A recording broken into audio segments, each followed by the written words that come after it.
이렇게 가을가을한 날에 이렇게 찾아와 주셔서 너무 감사드립니다. 시와 시의 사이길에서 제가 먼저 정재근 원장님의 새 집을 지으면 1번을 낭독해 보겠습니다. 새 집을 지으면 제일 먼저 솥대를 세울 거다.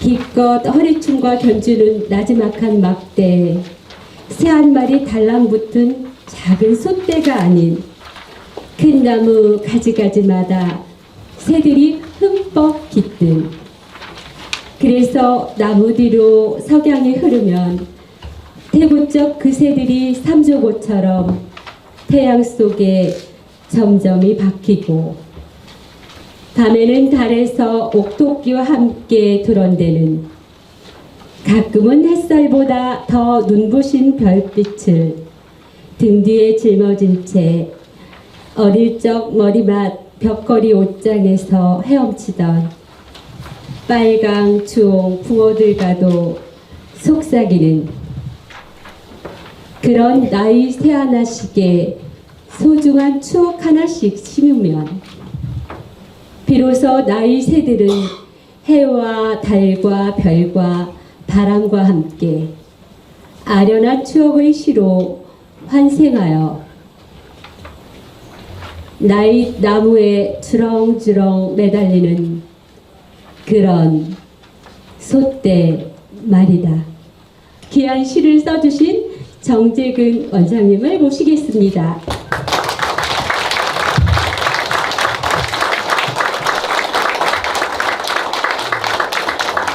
예, 여러분 반갑습니다. 방금 소개받은 정재근입니다. 오늘 여러분들에게 제가 나눠드린 이 핸드아웃에 보면 행복, 인문학적 가치, 또 선비 삶은 행복하고 어떻게 연결이 되느냐, 또 선비 하는데 과연 옛날 사람들이 선비인데 21세기 인공지능 나온 우리가 선비처럼 살 수 있느냐, 이런 걸 좀 같이 생각해 보려고 합니다. 좀 앉아서 말씀을 좀 드리겠습니다. 행복하면은 우리 늘 항상 행복하고 싶고, 행복 이렇게 얘기는 하는데 막상 한번 행복이 뭘까 이렇게 한 5분이라도 곰곰이 이렇게 생각하는 그런 시간은 많이 있지 않은 것 같아요. 행복하면은 행복이 뭐지? 나는 지금 행복한가? 이렇게 되묻곤 하는데, 저는 행복을 간단하게 말씀드리면 하고 싶은 일을 자기가 그걸 해냈을 때 행복하다 이렇게 얘기하거든요. 쉽죠? 그래서 이제 행복은 통상 학술적으로는 만족스러운 심리적 상태라고 그래요. 그런데 이것은 이제 세 가지 조건을 충족할 때 가장 사람이 행복하거든요. 하고 싶은 걸 했을 때. 그런데 하고 싶은 걸 마냥 했다고 해서 행복하지는 않아요. 예를 들어서 뭐 또 내가 하고 싶은 거 다 할 수도 없고요. 내가 화난다고 때리고 싶다고 나오면 막 때릴 수 없잖아요. 반드시 행복의 조건 속에는 내가 하고 싶은 것 중에서 해야만 하는 일을 할 때 행복한 것 같아요.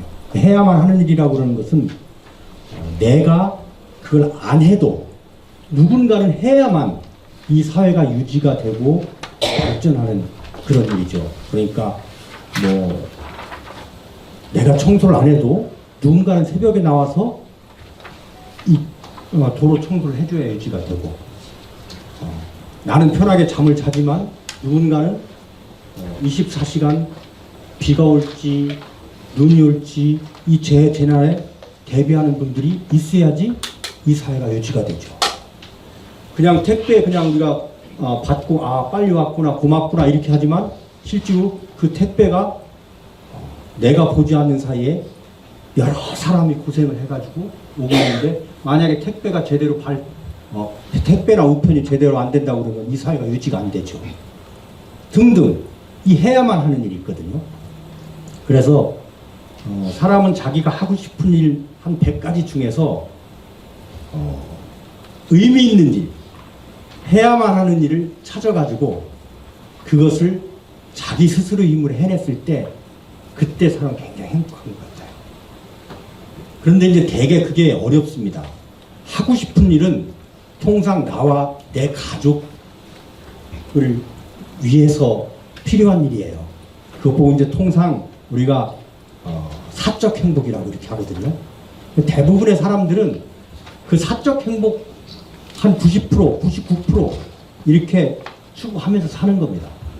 그런데 돈을 아무리 많이 벌고 그래도 결국은 나중에 가서 나이가 들고 그러면 공허함을 느끼는 거거든요. 그래서 야, 내가 이게 돈 많이 버느라고 이렇게 아등바등했는데 이게 과연 내가 행복하게 살았나?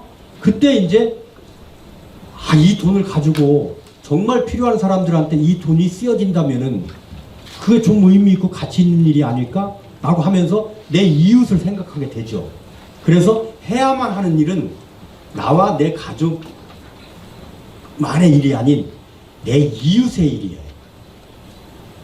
그러니까 보편적으로 사람은 다 나와 내 가족을 위해서 재밌게 살고 돈 많이 벌고 이렇게 하면서 즐겁게 살고 그러면은 1차적으로 행복하지만 그것만으로는 부족하기 때문에 반드시 인생에서 어느 정도만큼은 해야만 하는 일을 채워나가야 돼요. 해야만 하는 일로 100% 사는 사람은 김수환 추기경님, 성철 큰스님 이런 분들은 100% 해야만 하는 일만 하는 거예요. 이 사회를 위해서, 내 이웃을 위해서. 그걸 우리는 공적 행복이라고 해요. 그걸 하면서 그 만족감을 느끼고 행복감을 느끼고. 근데 보통 사람들은 사람에 따라 다르지만 어떤 사람은 사적 행복을 90% 하고 그 다음에 공적 행복을 10% 해서 9대1로 자기 생을 영위하는 사람이 있고 어떤 사람은 5대5로 영위하는 사람이 있고 어떤 사람은 6대4로 영위하는 사람이 있고 그렇습니다. 그래서 직업을 가지고서 통상 얘기하면 저는 공무원은 사적 행복 5, 공적 행복 5 이 정도. 그래서 공무원은 실질적으로 사람이 태어나서 저는 다시 태어나도 만약에 저한테 직업을 준다 그러면은 저도 공무원이 되고 싶거든요. 왜? 그거는 그 직업의 성격 자체가 공적 행복을 위해서 일을 하는 것이기 때문에 자동적으로 그 공적 행복의 비율이 높은 거예요. 내 이웃을 위해서 해야만 하는 일을 하는 거니까. 그래서 그런데 이제 내 이웃을 위해서 산다고 그러는 그것은 굉장히 어렵죠. 우선 내 행복, 가족의 행복이 우선 어느 정도 충족이 돼야 그걸 할 수가 있으니까. 그래서 이제 저는 공직생활 하면서 끊임없이 어떻게 살아야 이 사적 행복하고 공적 행복을 좀 조화를 시키면서 살까 이런 노력을 하려고 했는데 사실 어렵습니다. 순간의 유혹도 있고 지속적인 이런 유혹도 있고 그래서 거기에 관한 이제 시를 하나 제가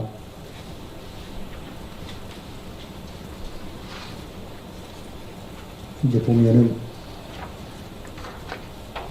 여기 이제 새 집을 지으면 이라는 시가 있거든요. 이제 보시면은 여기에 몇 페이지에 있나. 아까 1편은 읽어주셨고, 두 번째. 이걸 한번 제가 읽어보겠습니다. 이게 이제 제가 살면서 이제 끊임없이 수십 년간 유혹이 있을 때마다 견뎌내는 어떤 제 마음입니다. 새로 지을 집은 하늘로 창을 내고 싶다. 내 삶의 전부를 보여줄 내 마음 어리 비친 눈동자까지도 온전히 보여줄 그런 맑은 창을 갖고 싶다. 힘들 때 참지 않고 엉엉 우는 모습 보여주고, 가끔은 나와 내 가족만을 위해서가 아닌 세상을 위해 울고 있는 나를 보여주고 싶다.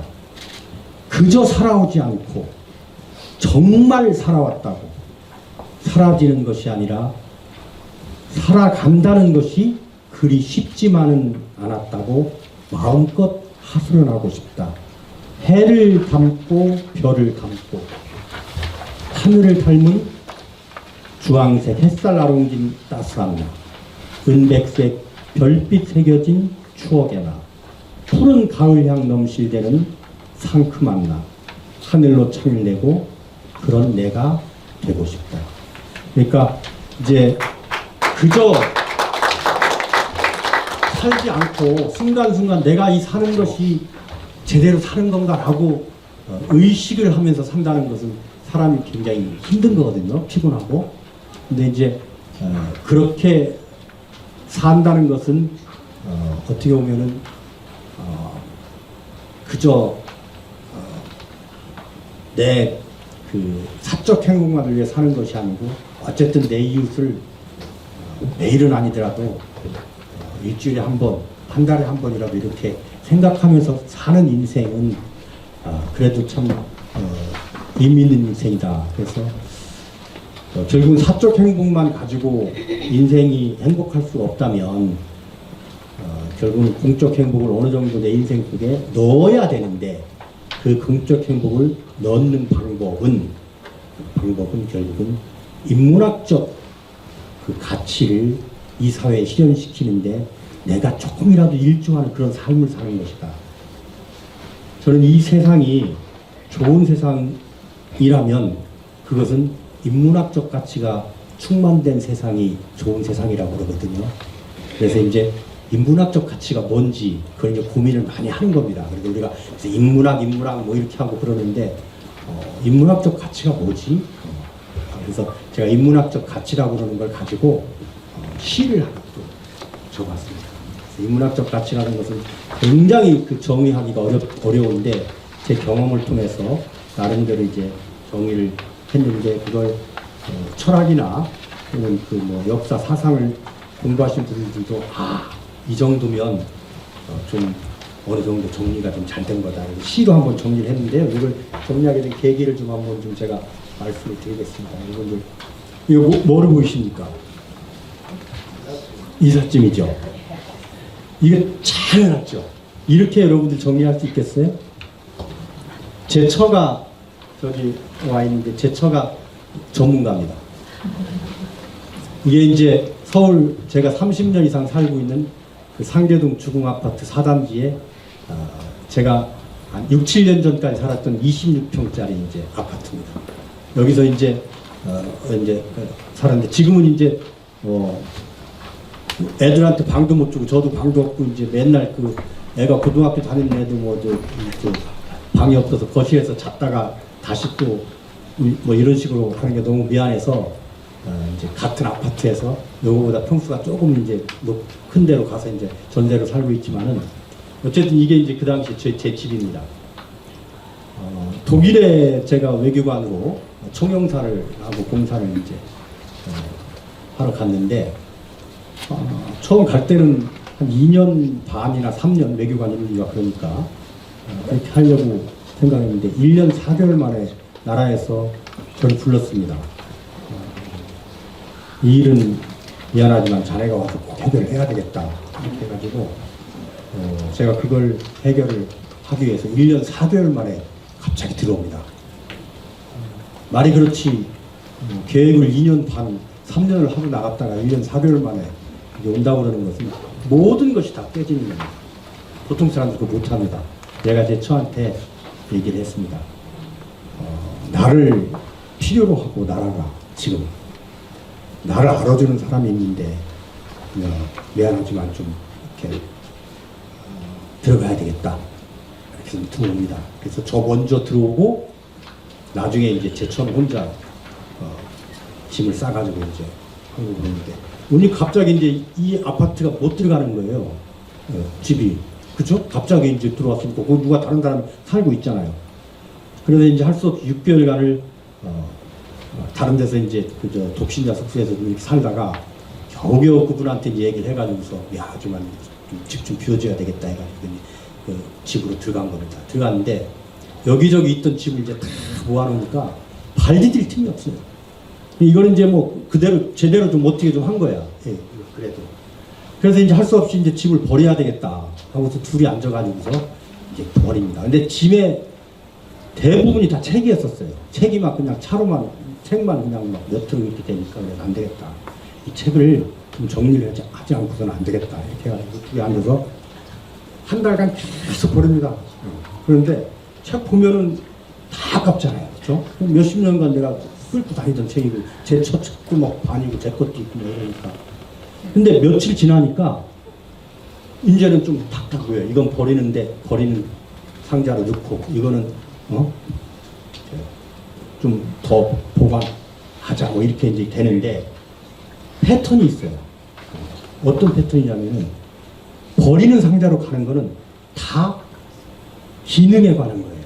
대개 기술적인 거 기능, 그러니까 뭐 돈 버는 것과 관련된다든지 인간관계를 잘한다든지 리더십이라든지 뭐 재무행정론 무슨 뭐 이런 거. 그래서 예를 들어서 뭐그 주식으로 돈 버는 법 이런 책이 있었다 그러면은 그거 몇 년 전에 나온 책 가지고서 주식 투자하면 안 되잖아요.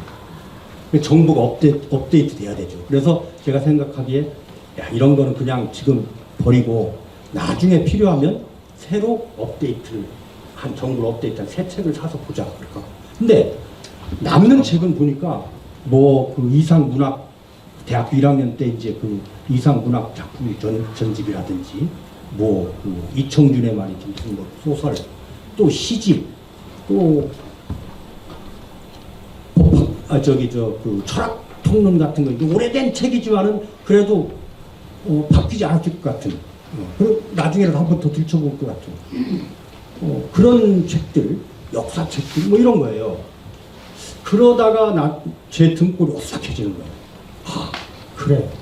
그러면 내가 죽고 나면 죽는 순간 나에 관한 책이 이 세상에 나올 텐데 그럼 내 책은 버려지는 상자로 들어가는 책이 될까? 즉 내 인생은 버려지는 상자로 들어갈까? 남아있는 상자로 그래도 좀 들어갈까? 이렇게 되는 거예요. 그러다 보니까 아 그래 사람이 각박하게 살고 그 기술적이고 기능적이고 뭐 돈만 생각하고 하면서 인간관계 각박하게 하고 내 것만 챙기면서 산다 그러면은 나는 내가 내 생을 마감하는 날 이것이 그대로 내 인생이 최고로 돼가지고서 주변 사람들한테 그 기억 속에 그 경험 속에 남을 텐데 그러면 바로 잊혀질 것 아니냐. 그래도 좀 따뜻하게 살고 인문학적으로 살면 사람처럼 살면 그래도 비 오고 눈 오고 그러면 아 그래 재근이 생각나는데 아니면 아빠 생각나는데 소주 한 잔 기울이더라도 따뜻한 말 한마디라도 하면서 추억 줄 수 있는 사람이 될 텐데 이런 생각이 들었어요. 그래가지고서 제가 시를 썼습니다. 그 시는 짐 정리를 하면서 책을 버렸다. 한때 소중했던 그래서 베개 삼아 머리맡에 두고 금과 옥조처럼 읽고 또 외웠던 책들이 하나둘 사과 상자 속으로 들어간다. 현상에 대한 과학적 설명이 빼곡한 사회과학 책들, 먹고 사는 데 필요한 기능과 기술을 자랑하는 책들, 한때 그런 공부를 했다는 허세밖에는 아닌 아무것도 아닌 책들, 현상이 바뀌면 또 다른 정보로 고쳐져야 할 책들 모두 상자 속으로 들어간다. 그래도 남아있는 책들은 돈의 눈이 아닌 신의 눈이 아닌 인간의 눈으로 세상을 바라보는 책들, 사람을 긍휼히 여기고 행복의 본질을 탐구하고 삶의 가치를 사색하고 사회 정의를 논하고 역사와 사상을 담은 책들, 숨결처럼 작은 바람에도 일렁이는 인간의 나약함을 그 나약함 속에 깃든 인간 정신의 무한한 강인함을 인류 역사의 진보에 대한 처절한 믿음을 몸짓하고 절규하고 노래하고 그려내는 그 행위들을 찬양하고 기록한 문학과 예술에 관한 책들. 그리하여 이 책들로 인해 인간이어서 자랑스럽고 인간이어서 행복하고 인간이 보다 자유로워지고 서로 좀 더 사랑하고 그래서 지금보다 더 나은 세상을 믿고 꿈꾸는데 새털만큼이라도 기여한 몇 권의 인문학 책들. 이제 내 나이 55. 하늘의 뜻을 안다는 지천명. 나는 지금 내 인생을 어떤 책으로 쓰고 있을까? 이 한 생 마감하는 그날, 한 권의 책이 세상에 나오는 그날, 그 책은 나오자마자 사과 상자로 들어갈까 간직하고픈 몇 권의 인문학 책으로 남을까? 사람의 눈으로 세상을 보면서 이웃과 더불어 살면서 다소 어리숙해도 영악하지 않아 사람 냄새 풀풀 풍기면서 수십 년이 지나도 의미를 지닌 책처럼 향기 나는 말로 사랑으로 나의 남은 생을 살고 싶다. 이게 이제 인문학적 가치를 제가 이 시에다 넣은 겁니다. 인문학적 가치는 인간을 긍휼히 여기고 신뢰하는 겁니다. 아까 시에 나온 것처럼 숨결처럼 작은 바람에도 일렁이는 우리 인간의 나약함을 인정하는 겁니다. 그 얘기는 역지사지하는 거죠. 저 사람이 나한테 뭘 요구하고 뭐 하고 그러는데 나도 힘들면 쉬고 싶고 그런데 나는 그렇지 않으면서 상대방이 그러는 걸 갖다가 싫어하고 이렇게 하지 않고 그 사람의 입장이 돼서 나와 똑같은 사람이라고 그러는 걸 생각하는 거죠. 민원실에 와가지고 막 소리 지르는 분이 있을 때 내가 그 입장에 한번 돼보는 거. 그러면 내가 그 입장이 되면 그럴 수 있겠구나. 똑같은 입장에서 생각하는 거. 이게 인문학적 가치입니다. 그래서 상대방을 나와 똑같이 나약한 존재로 인정해 주는 거. 그런데 그 나약한 인간이 결국은 이 세상을 바꾸고 창조한다라는 것. 그것에 대한 신념이 인문학적 가치입니다. 무슨 얘기냐면 사람은 나약합니다. 왜? 고통 앞에 두렵고 죽음 앞에 두렵습니다. 안중근 의사도 죽음이 두렵습니다. 죽음이 두렵어요. 그래서 결국은 어머니가 안중근 의사한테 수의를 보내면서 거기에 편지를 쓰죠. 뭐라 그럽니까? 도마야 죽어라. 죽자. 안중근 의사가 태명이 도마입니다. 도마. 영어로는 토마스. 네. 도마야 죽자. 죽어라. 그리고 너하고 나하고 천주님 세상에 가서 다시 만나자. 기겁하게 외놓고 재판 다시 항소하고 이런 거 할까봐. 그 얘기는 뭐냐면 뱃속에서 10달 품고 그 사랑하는 아들을 지켜보고 키웠기 때문에 아무리 훌륭한 아들이라도 죽음 앞에서는 두려운 걸, 누구 두렵다는 걸 누구보다도 엄마는 아는 거예요. 그렇기 때문에 내 훌륭한 이 아들이 순간에 이렇게 훌륭한 일을 해놓고 나서도 잠시의 그 인간의 그 나약함 본성에 휘둘려가지고서 이 역사적으로 위대한 큰 그 영웅적인 일을 해놓고 나서도 마음이 흔들려서 그것이 무의로 될까봐 누구를 보고 글을 쓰잖아요. 도마야 죽자. 나중에 우리 천주님한테 같이 만나자. 이렇게 하거든요. 그렇게 죽음 두려운 거. 근데 만약 여러분 보십시오. 그렇게 똑같이 우리처럼 죽음이 두려운 안중근 의사나 유관순 열사나 윤봉길 의사나 이런 분들, 이순신 장군이나 이런 분들이 없었으면 다 나약하단 말이에요. 이순신 장군의 난중일기를 보면요. 매일 아프다 이 소리만 나옵니다. 난중일기 이 두꺼운 것에. 그리고 우리하고 똑같아요. 원균을 무지하게 미워하고 싫어해서 맨날 원균을 갖다가 그냥 쉽게 얘기해서 그냥 막 디스한 것이 무지하게 나옵니다. 원수사가 왔다. 술 한 잔 먹고 헛소리를 짓거렸다. 저게 무슨 장수냐 이런 얘기까지 나옵니다. 원수사가 와서 부하들하고 같이 응? 살소리를 했다. 원수사는 3발을 맞췄다. 나는 다 맞췄다. 이런 식으로 나옵니다. 그렇게 인간적이에요. 그렇게 인간적이고 다약한 그런 사람들이 다 자기의 굳은 의지를 가지고 이 역사를 바꾼 거예요. 안중근이나 유관순이나 윤봉주 이런 분들이 힘이 모여지지 않았다면 어쩌면 지금 일본하고 우리나라 같은 나라일지도 몰라요. 그렇죠? 근데 그분들이 위대하지만 똑같이 나약한 존재라는 것, 그것이 인문학적 가치입니다.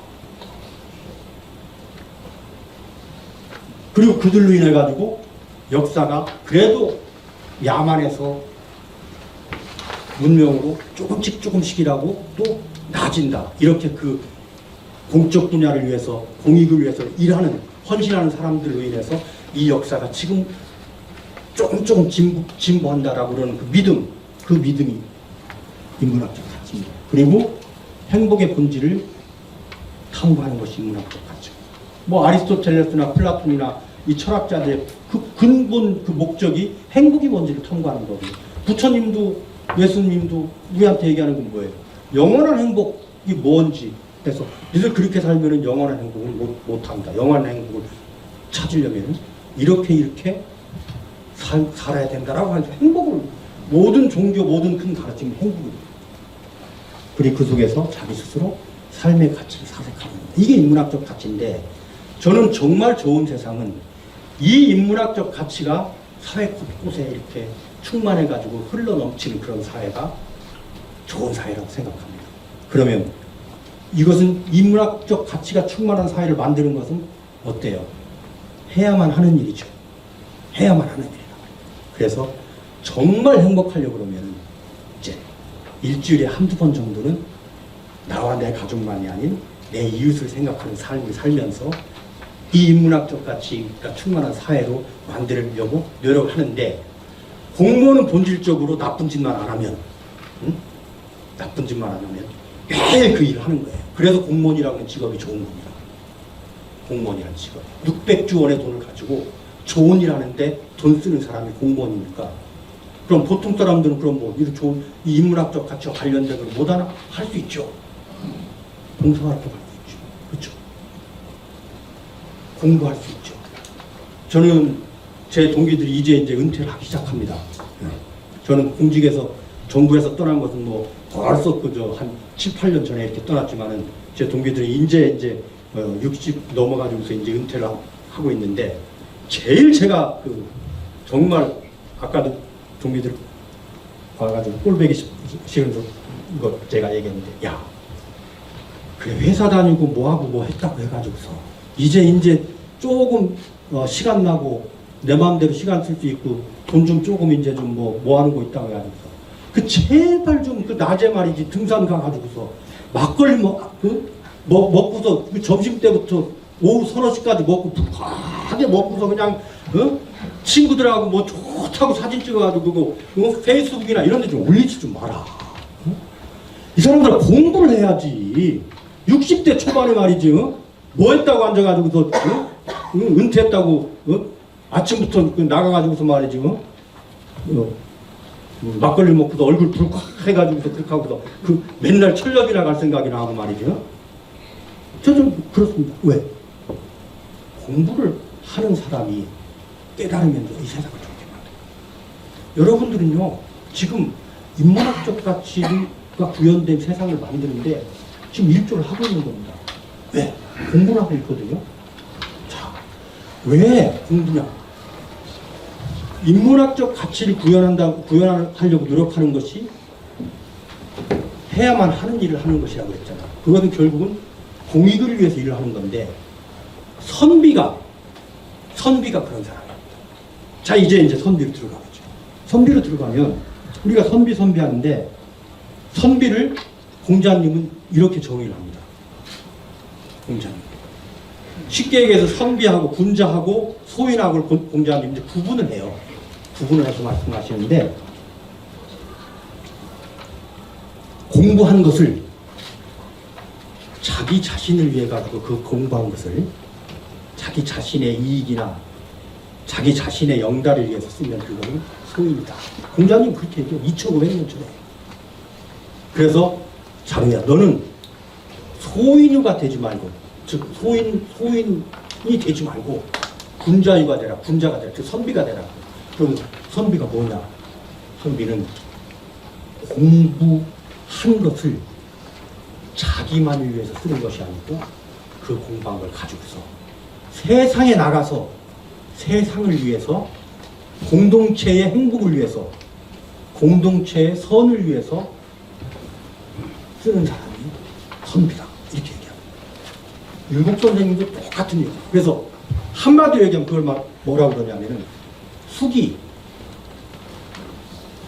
공부를 해가지고 숙이해서 치인을 하는 것이 선비의 삶이다.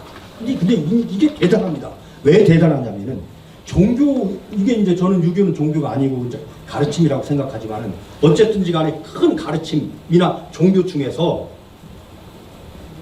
자기 자신만의 행복이 아닌 이 사회의 행복을 위해서 지식인이 나서서 적극적으로 행위를 하라고 얘기하고, 그렇지 않은 것은 지식인이 아니라고 하는 것은 유교밖에 없습니다. 불교도 궁극적으로는 자기 행복이에요. 그렇죠. 기독교도 천주교도 궁극적으로는 나의 영생이고 나의 영원한 행복이에요. 여기서 봉사하는 것은 그것을 하기 위한 수단이지, 근데 유교는 아닙니다. 그걸 못하면, 시인을 하지 못하면 그건 그 인생이 완성되지 않았다고 보는 거예요. 즉 행동하지 않는 지식인은 소인이다. 그래서 선비는 모름지기 공부를 해서, 철저히 공부를 해서 이제 치인을 해야 된다. 그런데 옛날에는 치인이라고 그러는 것이 과거 봐가지고서 공무원 되는 것밖에 없었어요. 왜? 공적 분야의 일이라고 그러는 것이 정부밖에 없었으니까. 지금은 옛날에 사헌부, 사관원 이런 것이 지금 언론인데 다 언론 다 바깥에 나와 있죠. 그렇죠. 옛날에 했던 그 공기업이니 말이지 뭐 이런 거 지금 다 이렇게 있죠. 지금 하고 있는 그 기업들이 하고 있는 모든 일이 다 사실 옛날에 도로 놓고 아파트 건설하고 이런 것도 다 옛날에는 정부에서 했던 거예요. 그러니까 무슨 일을 치인을 하려고 하면 어쩔 수 없이 공부해가지고서 공무원이 될 수밖에 없었지만 지금은 아니죠. 치인이라고 그러는 것이 자기 맡은 분야에서 잘 일을 해내되 일주일에 한 번, 한 달에 한 번 이웃을 한번 생각하면서 내가 제대로 지금 내가 맡은 일을 하고 있는가? 내가 너무 내 사역대로만 이렇게 일하는 거 아닌가? 이것만 생각해 본다면 모든 사람들이 다 치인을 하고 있는 거예요.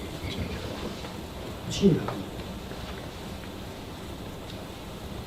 그래서 이제 선비가 그렇다고 그러면은 선비처럼 살면은 행복하다. 왜? 저 치인을 하는 것, 이 분야에서 그 이웃을 위해서 일을 하고 그러는 것은 이제 공적 행복을 이제 충족시키니까.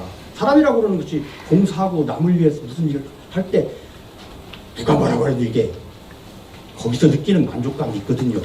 그러니까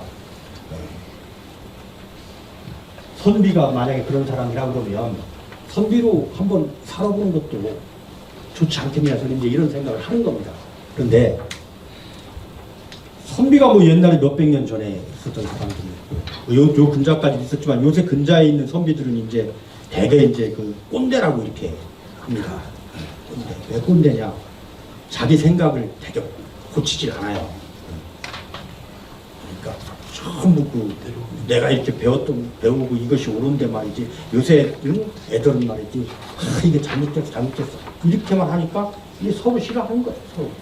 근데 이제 그러다 보니까 선비로 살자 뭐 이렇게 하고 그러면은 뭐 우리 다 꼰대 되자는 거냐 이제 이렇게 생각을 하는 거예요. 그런데 저는 선비로 사는 것이 방법이 있다. 지금 세상에도 충분히 선비로 살 수 있고 선비로 사는 것이 재밌다라는 걸 몇 가지 예를 제가 들어드릴게요. 우선 공부하는 거, 이렇게 공부하는 거, 이거 선비로 사는 거. 왜 공부하는 것이 선비로 사는 것이냐면, 선비 복잡한 것 같아도 딱 하나로 정의하라면 죽을 때까지 공부하는 사람이 선비입니다. 자, 논어 첫 귀절이 뭡니까? 논어 첫 귀절. 2500년에 공자님이 논어 첫 귀절. 학이 시습지 부력 요로거든요. 공부하라는 거예요. 공부. 공부하는 거. 근데 희한하게 우리 돈에 우리나라 화폐에 보면은 다 선비만 씁니다. 어떤 사람들이 유교가 나라를 망하겠다고 해요. 응? 근데 제가 그래요. 그러면은 복잡하게 내가 설명할 수도 있지만 복잡하게 설명하려면 야, 우리 대한민국 국민들이 바보냐? 우리 대한민국 국민들이 바보라면 어떻게 80불 나라에서 몇십 년 만에 3만 불 나라로 만드냐? 우리가 바보가 아닌데 그 바보가 아닌 이 뚱뚱한 사람들이 그래 이 경제를 상징하는 이 성장을 상징하는 그 화폐에다가 다른 나라는 모태똥도 들어가고 워싱턴도 들어가고 링컨도 들어가고 정치인도 들어가고 다 그러는데 우리는 한 명도 예 없이 1,000원짜리 이왕 5,000원짜리 율곡 10,000원짜리 세종대왕 선비거든요. 진짜 제대로 된 그 공부 처음 태어나서 돌아가실 때까지 공부하십니다. 세종대왕 때문에 아주 신하들이 죽습니다. 경연을 하면은 왕이 이제 공부를 할 거 아니에요. 공부를 하면은 경연을 하는데 경연에 이제 경연관을 이제 지정을 하면 경연관이 이제 와서 이제 주제를 정해가지고서 쭉 얘기를 하면은 신하들이 다 듣고서 토론하고 그러는데 한 번도 빠지질 않아요. 세종대왕이 아침 저녁으로 신하들이 아주 죽을지경입니다. 그리고 공부를 워낙 많이 해가지고 더 많이 알아. 그러니까 함부로 얘기했다가는 또 세종대왕하고 정조가 특히 그렇게 공부를 많이 했어. 세종대왕. 그 다음에 또 누구 있습니까? 여성군자 신사임당. 다 선비밖에 없어요. 그 얘기는 결국 이 국민의 마음속에 뭐니 해도 이 유교 문화, 선비 문화가 그게 뿌리가 우리 DNA에 그게 있는 거예요. 자랑스럽게 생각하는 거예요. 그리고 그 사람들 때문에 사실은 3만 불 나라 빨리 만든 겁니다. 왜? 관료주의라고 하는 그 효율성. 그 다음에 공부하는 거. 공부. 네. 어쨌든 공부하는 게 첫 번째입니다. 두 번째는 고명사의라는 게 있어요. 고명사의. 이게 좀 어려운 말은 이제 고명사의인데 행동하지 않으면 지식분자다. 소인배다. 그러니까 배워가지고서 지 편하려고만 이렇게 하면은 그거는 안 된다. 해야만 하는 일을 좀 해야 된다. 선비 중에서 이제 선비로 살 때 방법, 자 공부, 공부하고 이제 공사하는 거. 그다음 두 번째 금융사이거든요. 금융사이는 그래서 시를 하나 읽은 다음에 말씀을 드리겠습니다. 새로 지은 집에는 당호를 걸고 싶다. 큰 스님께 편지를 쓸 거다. 효도를 가르쳐 주신 스님. 퇴직하면 같이 마음 공부하자시던 스님. 젊은 수자들과 용맹정진 더불던 그 스님께 내 삶이 나타나는 이름으로 남은 삶을 살아갈 의지를 담아서 조심스레 마음속 몇 개를 올릴 거다. 겸선제, 복선당, 불매헌, 그리고 지족헌. 이게 이제 뭐냐면은 제가 집을 이제 새 집을 짓고 싶으니까 저는 여전히 집을 짓고 싶은 꿈이 있습니다. 집이 없기 때문에. 근데 이제 좀 어디다 어떻게 집을 지어야 될지 이제 그것 때문에 이제 정하지는 못하고 있는데 또 집을 안 지을 수도 있어요. 안 지을 수도 있어요. 옛날에 이제 용산시장 하시던 우리 선배님이 제가 고향이 가야국인데 제 생가터가 아직도 있습니다. 근데 이제 저희 그 할아버지, 할머니, 아버지, 그다음에 그 작은 아버지 고모들 다 이제 말하자면 이제 그 3대가 이제 거기서 살고 그랬던 것이 지금은 이제 다른 사람 소유가 돼 있죠. 그래서 제가 충남대 기획교육실장으로 왔을 때 아버지는 큰아들로서 저 집을 지키지 못하고서 남의 손에 넘긴 것이 너무나도 마음이 아프기 때문에 저한테는 얘기를 못하시니까 나래도 저걸 한번 좀 찾았다가 나중에 이제 그 여력이 되면은 저걸 이제 리모델링을 하던 뭐를 하던 해가지고서 좀 이렇게 그 아버지 돌아가시기 전에 한번 거기서 주무시게 해야 되겠다 이렇게 해가지고서 이제 논산시에다 그 주소를 알려준 거예요. 이제 가야금면 망함리 몇 번지 거기 소유자가 누구고 그 땅값이 그저 살려면 얼마 정도 되냐 그랬는데 얘기했던 과장님이 오질 않고 느닷없이 우리 시장님이 벌레벌떡 오셨어. 그러시더니 하시는 말씀이 다 그러시는 거예요. 아버님 집이 있으면 아버님 집이 하나지만 아버님 집이 없으면 온 세상 집이 다 아버님 거예요. 지금 논산에서 아버님을 좋아하는 사람들이 그렇게 많은데 뭐 달라고 그거 땅 사가지고서 투기했니 아니면 뭐 했니 그 구설수에 오르고 뭐 그렇게 하나. 우리는 아버님이 그냥 공직생활 열심히 해가지고 아까 얘기한 해야만 하는 일 그거 해가지고서 차관도 되고 장관도 되고 총리도 되고 그거 하기를 우리는 기원하고 하는 것이지 그거 그렇게 하지 마. 그거 안 해도 논산은 말이지 내가 다 어디든 재워주고 내가 있는 땅 내가 거기다 직접 뭐하든 나중에 다 줄 테니까 그렇게 하지 마셔. 저 그래가지고서 그럼 다 그래서 제 부친과 저하고 제실 있는 공동 소유 문중 그거 공동명을 올린 거 말고서는 땅이 한 평도 없습니다. 저도 땅이 한 평 없고 아버지도 땅이 한 평도 없고 그런데 그게 다 그런 용이 아닙니다. 그런데 어쨌든 저는 제 집은 아니지만 제가 하는 데를 제 집처럼 생각합니다. 그래서 당호를 하나 제가 이제 요새 이제 제 당호는 효우정이거든요. 그 효우정을 이렇게 파가지고 제가 가는 사무실에 걸어놓습니다. 그래서 그게 제 집이라고 생각해요. 아파트에도 하나 있고 제 사무실에도 있습니다. 그럼 우리 직원들은 제 방에 올 때 원장님 간다 이렇게 할 수도 있지만 효우정 갔다 오게 됩니다. 이게 이제 효우정입니다. 제 선친이 이제 효라고 그러는 부맥에 효도하고 동기간에 우애한다라고 그러는 그 유지를 저한테 남기셨고 이제 글씨를 밑에 쓰셨거든요. 그래서 여기에 이제 효를 제가 이제 집자를 해가지고 붙여가지고 제가 이제 이렇게 그 조각칼로 이렇게 나무 사랑 이렇게 파고 정자는 없어가지고서 제 선친께서 쓰신 다른 이제 큰 그 유후인의 사근역정이라는 시에 이제 사근역정의 정자를 그 자체가 조금 다릅니다. 그걸 해가지고서 이제 근데 원래 당호는 효당이 됐던 효제가 됐던 이렇게 집이 들어가야 되는데 제나 당을 아버지가 쓰신 글씨가 없어서 정으로 할 수 없이 했거든요. 그랬더니 더 좋아요. 정자라고 그러는 것은 사실은 개방 공간이거든요. 그 당이나 제나 이런 거는 폐쇄 공간인데 개방 공간이라서 제가 누구든지 여기 와가지고서 다 이렇게 내가 있는 공간에 다 와가지고서 얘기를 하면서 이렇게 논의를 하자 이렇게 해가지고 있는데 제 이제 그 당호 효우정입니다. 그런데 이렇게 옛날 사람들은 옛날 선비들은 짓는 거예요. 자기 뜻을 담아가지고 후조당은 안동에 이제 광산김씨 예안파 종택 이름이 후조당인데 이 후조당은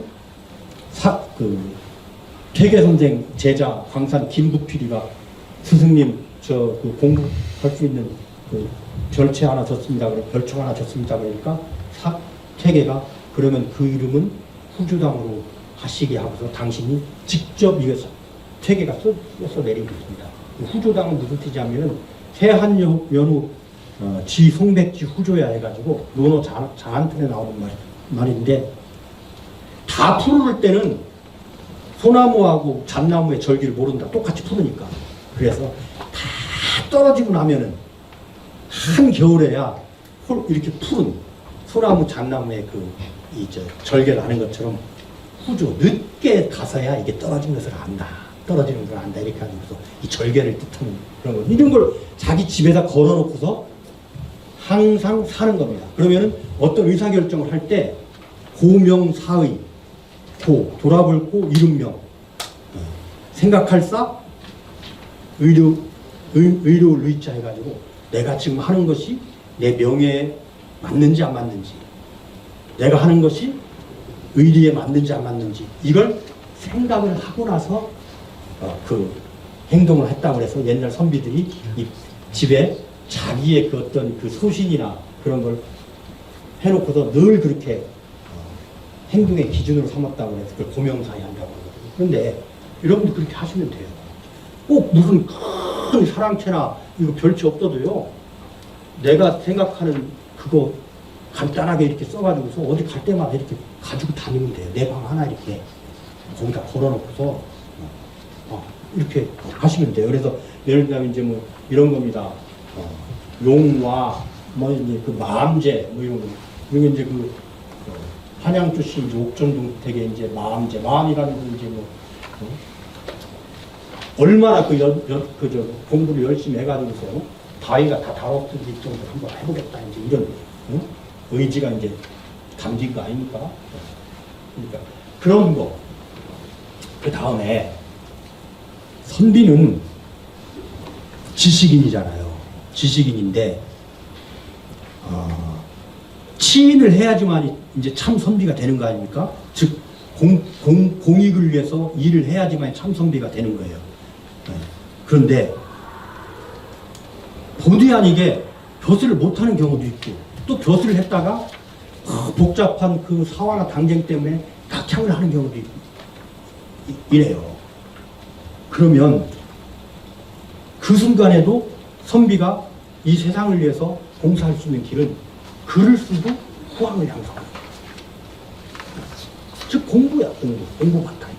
그래서 선비가 그렇게 했던 것처럼 선비가 그렇게 하고 있는 것은 내가 지금 배운 이 지식, 내가 가지고 있는 이것은 내가 똘똘하고 내가 잘나가지고 이것이 생긴 것이 아니고 다 선현들한테 받고 다 도움을 받은 것이니까 이건 이 세상을 위해서 돌려줘야 된다라는 그 책무를 가지고 사는 분들이에요. 그래서 반드시 기록을 다 남깁니다. 금강산을 갈 때 태계 포학이 금강산을 갈 때 태계가 이렇게 부탁을 합니다. 가서 좀 잘 좀 보고 나도 이제 난 늙어서 가지는 못하지만 나도 좀 유람 좀 할 수 있게 기록을 좀 잘 좀 남겨주시기 바랍니다. 그럼 이 친구가 금강산을 가가지고 우리 그냥 즐기고 오는 게 아니라 선비는 가면은 다 이제 그림 그리는 사람도 이제 뭐 여유가 다면 데리고 가고 뭐 이렇게 하면 좀 그림도 그리고 다 세세하게 기록을 남깁니다. 그래가지고서 와람이라고 합니다. 와람. 누워가지고서 유람한다 해가지고 그래서 후학들이 또는 먼저 가본 사람들이 그 유람기를 가지고서 오면은 가보지 못한 사람들은 그걸 병풍첩을 만들어가지고 놓고서 이렇게 보면서 생각을 하는 거예요. 그렇게 하면서 그걸 이제 와람이라고 해요. 그래서 이 기록을 다 남기는 거예요. 열하일기나 박지원의 열하일기나 박제가의 북학이가 다 가가지고서 그 기록을 남겨가지고서 그거 가지고서 문물을 받아들이면서 또 세상을 바꾸려고 하는 그런 것이 되는 것처럼 선비로 사는 것은 글을 쓰는 겁니다. 그래서 여러분도 글을 쓰셔야 돼요. 그래서 이제 제가 존경하는 어떤 교수님은 333 운동을 평생을 하셨어. 333 운동. 333 운동은 뭐냐? 그분 얘기가 그래요. 333 운동은 하루에 10,000보를 걷는 거야. 그리고 하루에 30페이지 읽는, 일과 관련되지 않은 뭐 인문학 책이 됐든 뭐가 됐든 30페이지를 읽는 거예요. 그리고 3페이지를 쓰는 거예요. 근데 333의 300이 왜 10,000보냐? 10,000보를 걸을 때 300kcal 소모가 됩니다. 그래서 10,000보를 걷고 30페이지 정도는 읽고 3페이지를 쓴다. 그게 선비의 삶이거든요. 그래서 항상 내가 한 걸 갖다 기록을 남기는데 옛날에는 다 글씨로 남기고 뭐 했지만 지금은 유튜브로 기록을 남기는 것도 SNS로 기록을 남기는 것도 사진으로 기록을 만드는 것도 다 도움이 되는 겁니다. 그것이 다 내가 아는 지식을 다른 사람과 나누는 것이기 때문에 반드시 이걸 좀 해줘야 되겠다. 그것이 선비의 삶이다. 그걸 말씀을 드립니다.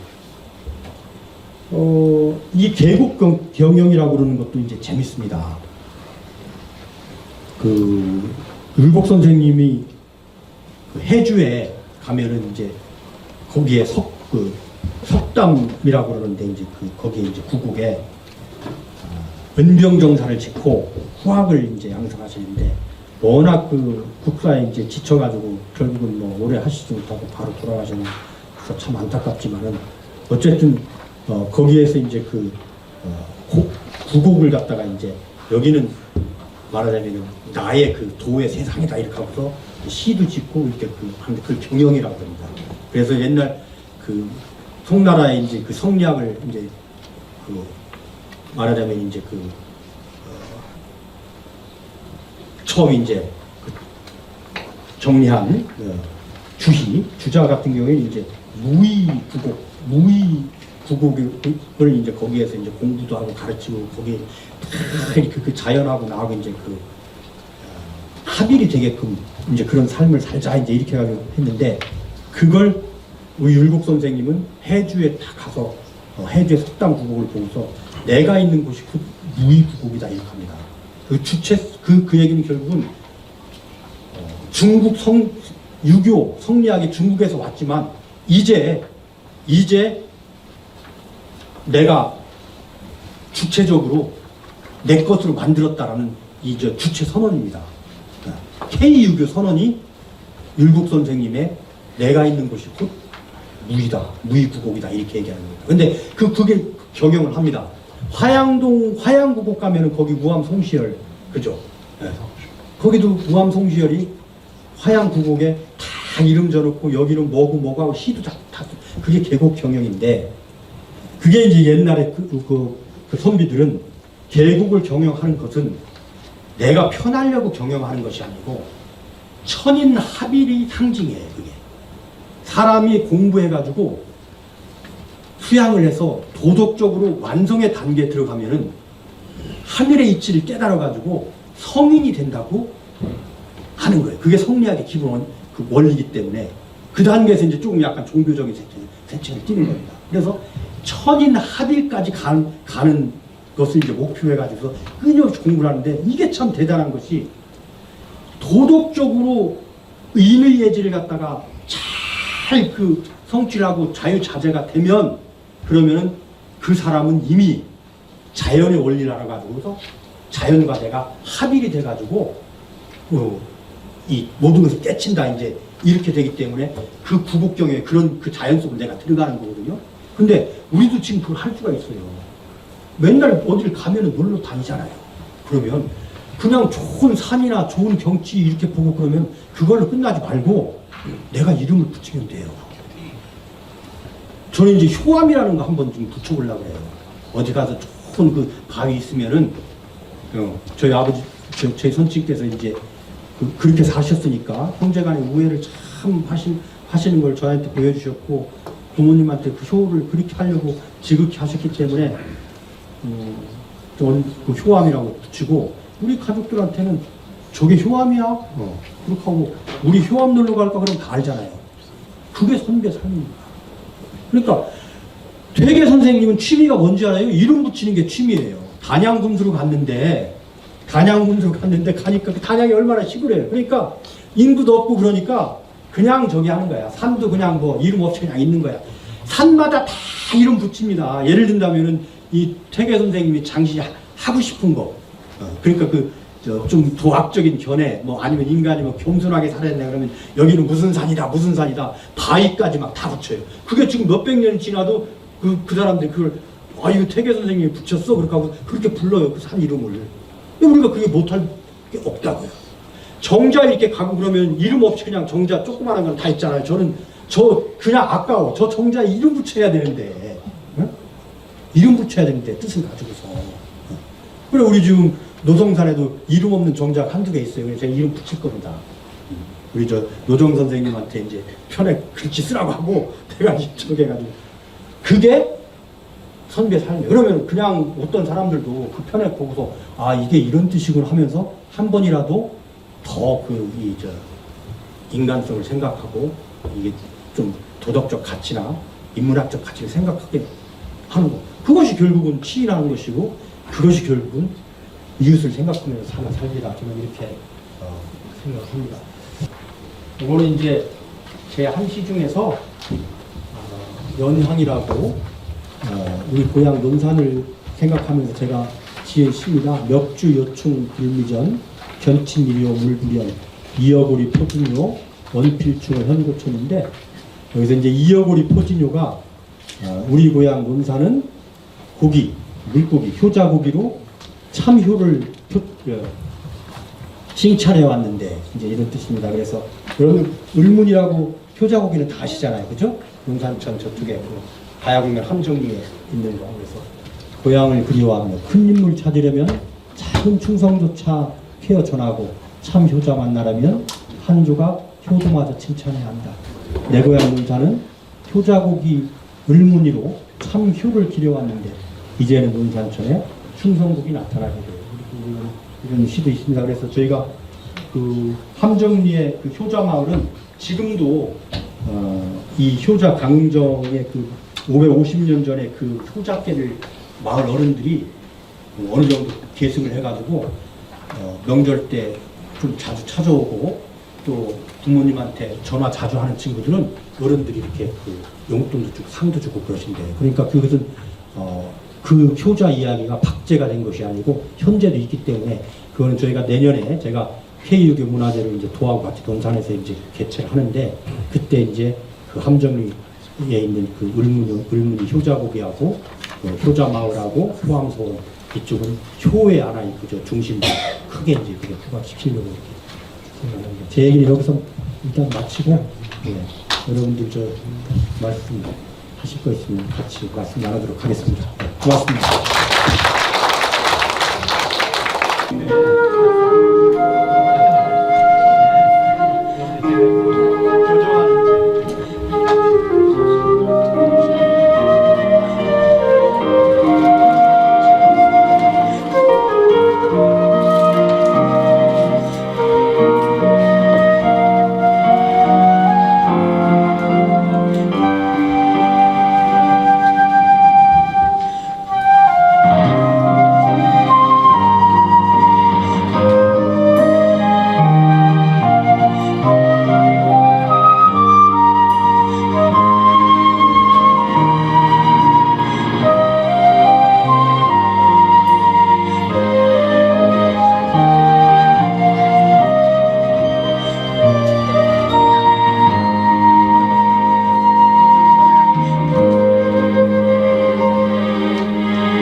질문 이렇게 뭐 질문이 아니더라도 그 코멘트 하실 말씀 있고 이렇게 해주십시오.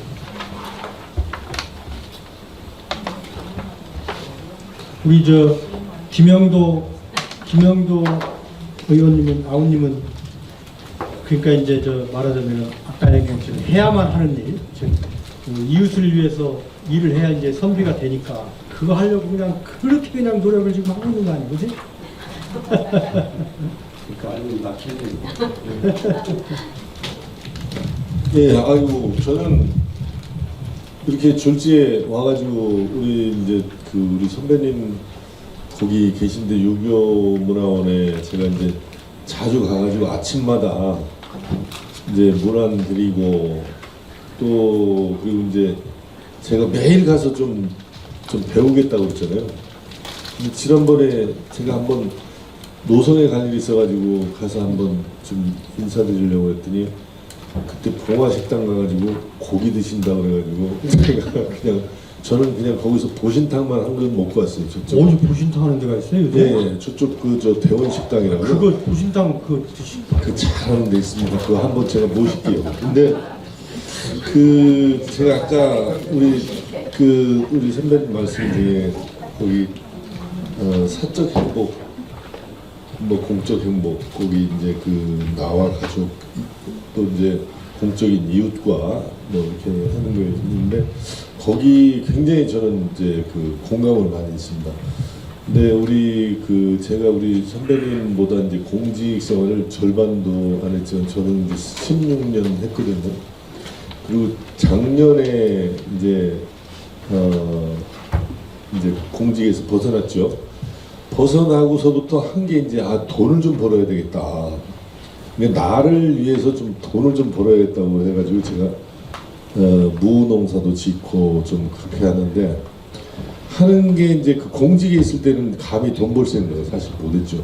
월급으로 그냥 전부 다 이제 채워나갔고 근데 그만두니까 이제 당장 월급이 없고 그러다 보니까 이제 나를 위해서 순수하게 제가 지금 요즘 하는 게 돈 버는 거, 나를 위해서 돈 버는 거. 그러니까 이제 사적인 것 쪽으로 많이 이렇게 치우치는 것 같은데 공직에 있을 때는 거의 생각지도 못했던 건데 근데 공직에서 이제 제가 이런저런 일을 하면서 이제 성취감 또 제가 이제 뭔가 공직에 있으면서 뭔가 해줬을 때 시민들의 어떤 만족감이나 이런 거를 보면서 굉장히 행복했거든요. 근데 이제 공직 사회에 계신 우리 공무원분들은 거의 다 그런 거 아닌가. 그래서 그런 말씀을 하시는데 되게 저는 굉장히 좀 공감을 많이 했습니다. 그리고 공부를 계속 해야 된다. 공부를 하는 건 되게 괴로운 게 아니고 사실은 즐거운 거지 않습니까? 저도 한때는 책을 되게 이렇게 안 보면 안 되는 공간에 있었기 때문에 그거를 되게 많이 봤었는데 그게 상당히 또 말씀 중에 그리고 이제 기록하고 뭐 유튜브 하고 뭐 영상이나 이런 걸로 이제 기록이 남기고 이렇게 이걸 좀 더 적극적으로 좀 하고 이렇게 좀 살아야 되겠다 그런 말씀 좋은 말씀 들어서 모범 학생이에요. 다 잘 알아들습니다. 앞으로 좀 그렇게 해야 되겠다 이렇게 생각해서 감사합니다. 제가 이제 여기 시중에서 몇 페이지에 보면은 보자 9페이지에 보시면 여기 제목이 빠졌어요. 이 제목이 아들이거든요. 아들. 이제 아들 20 생일날 제가 이제 아들에게 이제 시를 써준 겁니다. 이거를 좀 여러분들이 좀 활용하실 수가 있을 거예요. 왜 그러냐면은 여기 보면은 아들을 칭찬하는 것이 20 몇 가지가 쭉 있거든요. 근데 막상 아들한테 아들이나 아니면 자기 아들 꼭 아니더라도 아내가 됐던 남편이 됐던 뭐 이렇게 관찰해서 찾아낸다는 게 쉽지가 않거든요. 그래서 지금 청와대에 있는 지방자치비서관 하는 예, 우리 후배가 국장을 할 때 이 시를 이렇게 보더니 선배님 이 시 저 좀 말이죠 써먹었으면 좋겠어요. 그래서 얼마든지 수준이 보니까 아 이거 그대로 해가지고 그러면서 아들하고 요새 뭐 좀 이렇게 그 트러블이 있고 막 그런데 여기에 지금 그 좀 이렇게 좀 이렇게 말을 좀 바꿔가지고서 했으면 좋겠다고 해서 그랬는데 정말 그 아들이 아빠가 그렇게 그 자기 좋아하는 걸 이렇게 좀 발견해가지고 이런 형식으로 해가지고서 그 편지를 써줬는데 그 아들이 지금 참 그때 그 갈등을 극복하고 부자 사이가 잘 돼가지고 아주 지금까지 좋다고 만나면 그 얘기를 합니다. 그래서 이게 그 가까운 사람의 그 장점을 찾아낸다는 게 쉽지가 않거든요. 근데 저는 이 둘째 아들은 정말 제가 그 미안한 감을 느끼지만 참 따뜻한 친구입니다. 그래서 오늘 저기 하는데 아까 얘기한 그 자기 방이 평생 없이 이제 살다가 제가 요새 나오면서 이제 서울에 있는 그 집을 이제 하루는 엄마 아빠 방에서 잤다, 하루는 지방에서 잤다, 하루는 거실에서 잤다 이렇게 이제 호강을 나누고 있는데 이 친구는 예, 쉽게 얘기해서 이 정도입니다. 그러니까 거실에서 이제 잠을 자다가 매미 소리가 조금 시원찮게 들리고 귀뚜라미 소리가 들리고 그 느껴요, 알아요. 그러면서 엄마 매미 소리가 귀뚜라미 소리로 바뀌었어. 이게 바뀌나 봐. 그리고 바깥에 나가서 산책할 때 달이 이쁘게 뜨잖아요. 그러면 절대 왜 우리가 그 맛있는 거 있으면 사랑하는 사람하고 먹고 싶다고 그러잖아요. 그런 것처럼 이 친구는 엄마 아빠한테 전화를 해가지고서 엄마 지금 저 베란다로 나와봐 지금 달 무지하게 이쁘고 이렇게 해서 이걸 남기려고 그러거든요. 그래서 저는 참 그런 걸 이제 이렇게 보면서 제가 8번을 전학을 시켜가지고 안타깝기도 하고 그렇게 해서 공부하는데 굉장히 고생을 시켜서 미안하기도 하지만 따뜻하게 컸다. 근데 요새 더 앞거는 뭐냐면은 하여튼 무지하게 노력하고 해가지고 이제 조그만한 이제 인원 몇 명 안 되는 정말 이제 중소기업에 취직을 했는데 궁금하잖아요. 아빠가 한 2년 동안 막 고생해가지고 어떻게 막 수백 번 원서 내가지고 어떻게 이제 갔는데 어떻게 좀 제대로 생활을 하냐고. 아빠 대표님이 내부에서 큰 손님 오실 때는 날 불러. 나도 무슨 뭐 인정받았나 보다 그러니까 아니 손님하고 대표님하고 소고기 구워 먹을 때 내가 소고기 거드리는데 내가 제일 잘 굽는데 내가 우리 셋이 먹어. 집에서도 고기를 아주 잘 굽고 엄마 아빠 맛있게 해주려고 이렇게 하는 따뜻한 친구가 지금 저 직장에 가서도 그 실력을 발휘하고 있어요. 너무 흐뭇한 거예요. 부모는 성공할 것 같잖아요. 그렇지? 큰 손님 오면은 자기만 부른대. 애물아 네가 고기 제일 잘 구니까 타지 않게 잘 구라. 3시간 자서 고기 구워 먹는다. 근데 이거는 그 아들이라고 그러는 이 시는 한번 여러분 읽어보시고 그렇게 그 집에서도 이렇게 그 주변에 있는 사람들의 그 장점을 이렇게 하고 찾아내면서 한 번씩 좋지 않을까 생각합니다. 원장님의 안부로는 아니 그냥 어떻게 우리 놀매시면 대표님께서 언제나 보통 사람들은 근접하기 힘든 것 같고 어떻게 보면은 마음은 와닿는데 그게 과연 행동으로 가능할까? 저도 그때 몇 달 됐죠 원장님 예. 글을 올리면서 처음이었어요. 밑줄 그어가면서 그 기사 써거든요. 그런데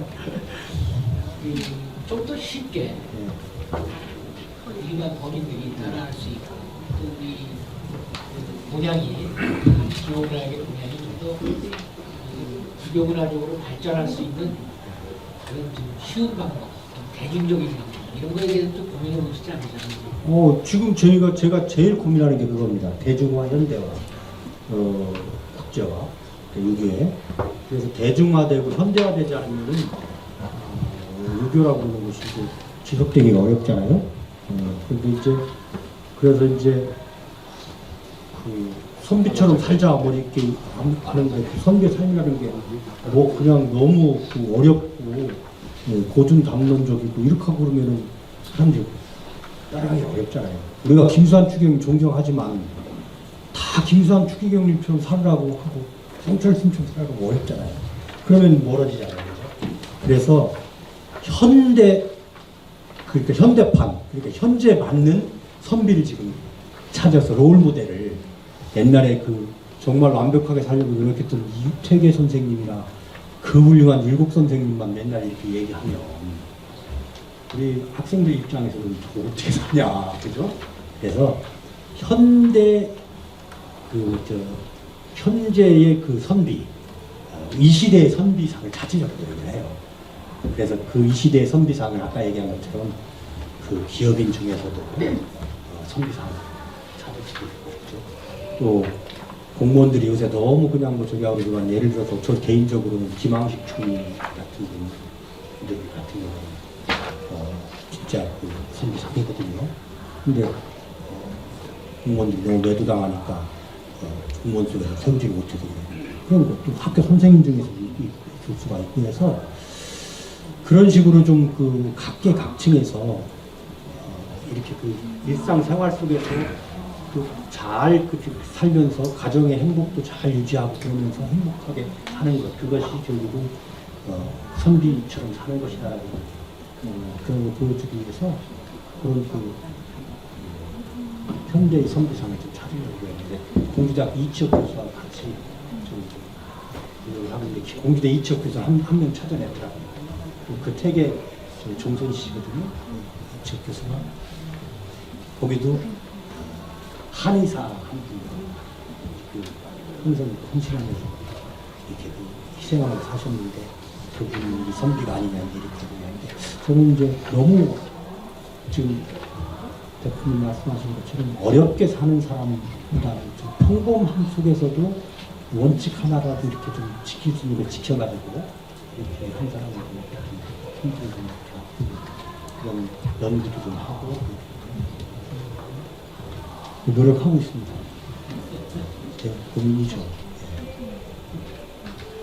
그래서 근데 이제 이게 우리가 그걸 하더라도 원형 보존은 잘 해야 되거든요. 그러니까 우리가 이 종자는 일본이 육중에서는 전 세계적으로 독일하고 일본이 최고입니다. 우리 우장춘 박사 시험 연수박도 일본 가가지고 배워서 이제 우리가 하고 이제 이런데 일본이 왜 그러냐면 이 친구들이 한때 이걸 많은 나라를 이렇게 점령하고 막 침략해가지고 들어갔잖아요. 그때 종묘 DNA를 가지고 종자를 굉장히 많이 나왔어요. 그래가지고 그걸 가지고 지금까지 계속 교잡을 하고 교배를 할 수 있는 그것이 자원이 많아요. 그러니까 이제 6.25라고 그러는 것이 이제 현대화 될 때 가장 이제 좀 어려운 것이 뭐냐면은 예절 현대화 이제 가장 어려운 것이 뭐냐면 너무 현대화 시킨다고 나가버리는 와중에 원형 보존이 안 되면은 이게 방향을 잘못 잡았을 때 돌아올 수가 없어요. 그래서 이제 투 트랙으로 가야 돼요. 그러니까 추석이나 설날 차례상 또 그 기재사도 간소하게 하는 거 지금 제가 성윤관 전례위원회하고 이제 같이 이제 노력하면서 그걸 좀 같이 좀 하자고 이제 얘기하지만은 그게 막 가다가 어느 순간에 이런 의문이 든다고요. 그러면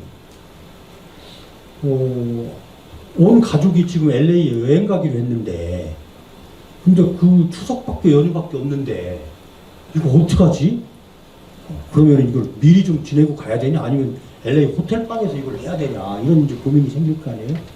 그러니 그때 이제 답을 줄 수 있는 것은 그 예의 본질을 손상하느냐, 손상하지 않느냐를 가지고 판단해야 되는데 그 예의 본 뜻은 원래 그 원형 예에서 이제 다시 한번 들어가 봐서 그때 왜 이런 절차를 했지? 원래 이 뜻이 뭐지? 이 공경의 뜻은 왜 이런 행위로 통해 가지고서 이 공경의 뜻을 전하려고 했지? 이런 걸 딱 추적해 가지고 하려고 그러면은 석전대제가 됐던 불천이 제사가 됐던 그 향교에서 제사 지내는 이런 걸 원형 보존은 후가적인 차원에서 오히려 더 열심히 하고 일반 시민들이 하는 예는 현대에 맞게 좀 이렇게 좀 자꾸 변형해야 되는데 그거는 사계 선생님이 그렇게 우리 예학의 종장인 사계 선생님의 그 철학이 그렇습니다. 사계 선생님이 주자 가래를 기반으로 해가지고서 우리 이제 그 예를 다 정리하거든요. 상례비유서부터 해가지고 정리할 때 시례하고 주자례하고를 갖다 이렇게 봅니다. 시례는 지금 현재 조선에서 일반적으로 이 저 사가나 우리 여기서 일반 국민들이 하고 있는 것이요. 근데 이게 주자 가례하고 달라. 그러면 사계 선생이 원뜻을 이제 봅니다. 주자가 이렇게 했을 때는 이게 원뜻이 뭐지? 그렇게 하면 이제 다 그 모든 문화를 다 보고 생각을 해가지고 아 지금 우리 시대가 이렇게 변해가지고 됐는데 이게 원뜻을 손상하지 않는다 그러면은 조선의 시대를 그냥 책정합니다. 그래서 훌륭한 거예요. 이 사계 선생님이.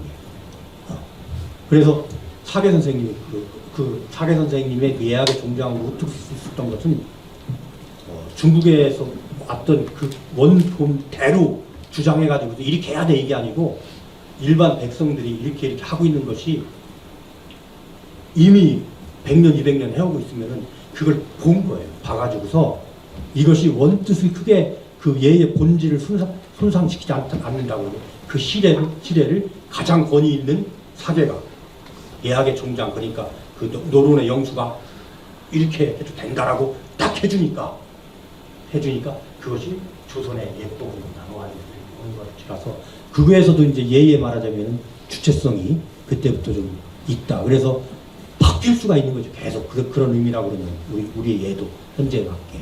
단지 그걸 옛날에 그 기본 예의 본 뜻에 손상되냐 손상되지 않느냐를 해석해 줄 수 있는 권위자가 있어야죠.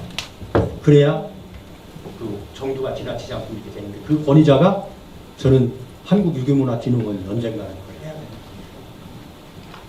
그래서 우리가 예학센터도 만들고 그 예학센터 이름도 충청예학센터도 아니고 논산예학센터도 아니고 한국예학센터로 만들었거든요. 그래서 그것도 이제 나중에 우리가 크게 큰 기관, 독립적인 기관을 제가 만들 거거든요. 뒤에 우리 저 국학교정 저희 그 유교문화진흥원에 이 인터뷰 잘하고 아주 뭐 저기 하면 유튜브 영상 한번 만들면 막 그냥 뭐 빵빵 터져요. 그 국학교정이라고 부릅니다. 안녕하세요. 저 원장님한테 한마디만 질문 드리고 싶은데 좀 요즘 MZ라고 하면은 사실 좀 부정적인 의견들이 많잖아요. 나이가 좀 있으신 분들은. 그래서 성비로서의 삶을 이제 중요시 여기는 원장님이 보셨을 때 요즘 MZ는 어떤지 조금 궁금해요. 아, 요즘 MZ는 어떠냐? 제 이제 시각으로 볼 때 저는 우리나라 미래는 밝다고 봅니다. 한마디로 얘기해서 저는 그 밝은 것을 어떻게 보냐면은 제가 이제 제 비서가 둘입니다. 만만치 않습니다. 일정 담당하는 비서, 일정이 하도 복잡하니까 일정만 전담하는 비서가 한 명 있습니다. 그리고 김설인 비서. 그 다음에 저를 수행하는 비서가 한 명 있습니다. 근데 우리 수행 비서가, 손 비서가 제가 이제 산책을 이렇게 많이 하거든요. 왜냐하면 산책을 하는 것은 우리 이제 그 교육하고 하는 그 연수생들이 앞으로 이제 그 병사대에서 가곡적으로 2.5km 둘레길을 제가 만들거든요. 그러면서 그 루트를 개척하면서 제가 이제 청소하면서 다니고 뭐 이렇게 하고 그러는데 그래서 이제 맨발 걷기가 이제 좋다고 그래서 맨발을 걷고 다니니까 하루는 와서 그러는 거예요. 그거 저기 저 뱀도 나오고 그러는데 또 뱀도 좀 있어요. 우리가 한 친환경적인 데 살다 보니까 사무실도 가끔 들어오고 그랬어요. 뱀도 그러는데 아유 우리 저기 저 대장이 뱀 물리면 큰일 아니에요. 그러니까 자기 딴에는 그 손비서가 뱀 이거 저기 퇴치할 수 있는 거 저기 해야 되지 않겠는 생각을 한다고 해서 아 그거 좋은 생각이다. 그럼 백반이라도 좀 갖다 뿌리지 그랬어요. 그러면은 우스갯소리라고 그렇게 얘기했는데 우리 이상규 실장 제 이제 2인자 이제 여기 말하자면 이상균 실장이 만약에 그런 지시를 받았으면 저도 그런 지시를 받았으면 생각 안 하고 아이고 다른 일 할 일도 많은데 이상균 씨 얼마나 일이 많아 그러니까 아유 그래 알았어 그렇게 하면서 백반사다가 뿌렸을 거예요. 근데 백반을 그래 뱀 나올지 모르니까 백반이라도 갖다 뿌리지 이렇게 하니까 우리 손비서는 어떻게 했냐요? 서천에는 국립생태원에 전화를 겁니다. 전화를 걸어가지고 한국유구마을진흥원인데 6개월 전에 개원했습니다. 여기가 위치가 이렇고 저수지가 있고 그러다 보니까 뱀도 나오고 그러는데 이 뱀이 좀 어떻게 할 수 있도록 하는 방법이 없습니까? 그러니까 국립생태원의 전문가가 알려주는 거예요. 아 그거는 약품을 갖다 하면 되는데 이런 약품은 인체에도 해롭고 그렇지만 친환경적인 것이 있으니까 이런 종류를 해가지고서 어떤 식으로 하면 된다. 요새 애들이 그렇습니다. 얼마나 존경스럽습니까? 이건 뭐 저는 인공지능이 나와도 다 이긴다고 봅니다. 우리 세대들이 그러니까 단지 뭐냐 설명을 해줘야 돼요. 요새 젊은이들. 근데 우리는 설명 안 해도 얘기하면은 예 알았습니다 이렇게 했거든. 요새 애들은 그거 왜 해야 되지 이렇게 하고서 납득이 안 되면 툴툴거리는 거야. 그러면 어른들 입장에서는 아이 그거 별것도 아닌 거 가지고서 임자들 왜 툴툴거리고 당연한 건데 당연한 거라도 설명을 해줘야 돼요. 명분이 있거든. 왜 설명 안 하냐 이거야. 예를 든다면 이거야. 코로나가 한창일 때 우리가 7급 공무원, 9급 공무원을 뽑았단 말이에요. 그러면 거기에는 건축직도 있고 토목직도 있고 행정직도 있고 다 있어요. 그런데 지금 보건소가 지금 막 몇 터지잖아. 지금 보건소 직원들 말이지 막 집에 못 들어가고 난리를 피고 그러니까 당연히 시장이나 그 입장에서는 얘들 뽑은 친구들 말이지 몇십 명 기동 배치해야 될 거 아니야 보건소로 그죠? 네. 그러면 옛날 같은 우리는 그거 얘기 설명 안 해도 신문에 다 나왔고 지가 체험을 하고 그랬으니까 보건소로 배치해도 예 알겠습니다 하고서 가서 2분 나왔을지라도 간다고. 근데 요새들 아니야. 과장이 설명을 해야지. 나는 왜 토목직으로 뽑혀가지고서 나는 그거 안 하기로 돼 있고 건축직으로 뽑혀서 그거 내 일이 아닌데 그거 내 일이 아닌 걸 갖다가 국가 위기 상황이라고 그러면 그럼 국가 위기 상황이니까 네 당분간 가서 거기 있어야 되겠다라고 누가 저기 선배가 설명을 해줘요. 설명도 안 하고서 말이지 윤사병이 그렇게 하는 것은 말이지 불합리하다 이렇게 그러면은 그 국장이 잘못한 거지 이제 국장 과장이. 그래서 일하는 당신만 우리가 바꿔주면은 얼마든지 더 능력 있는 우리 그 MZ 세대들을 포용하면서 갈 수가 있는데 제 둘째만 해도 그렇습니다. 못하는 게 없습니다. 걔 없으면 우리 어떻게 살지 몰라. 뭐만 얘기만 하면 그냥 금방 탁탁 나오니까 인터넷에서 뭐 고치는 것에서부터 뭐도 요새 전부 다 그렇습니다. 그러니까 그런 차원에서 볼 때 참 그런 같이 갈 수 있는 그런 것이 또 설령 아니 같이 못 가면 어떻게 합니까? 손해는 결국은 뭐 우리가 손해지고 어쩔 수 없이 우리가 굿도 들고 가야지. 일도 안 해주고 뭐 그러고 그러니까 저는 뭐 우리 저 MZ 세대가 아닌 MZ 세대 위쪽 스텝한테 맨날 좀 약간 좀 그 불만이 있지 MZ 세대들한테는 불만 없어요.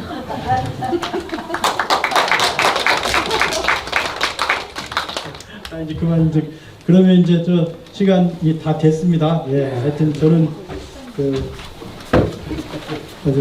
여러분들 뵙게 돼서 정말 반가웠고요.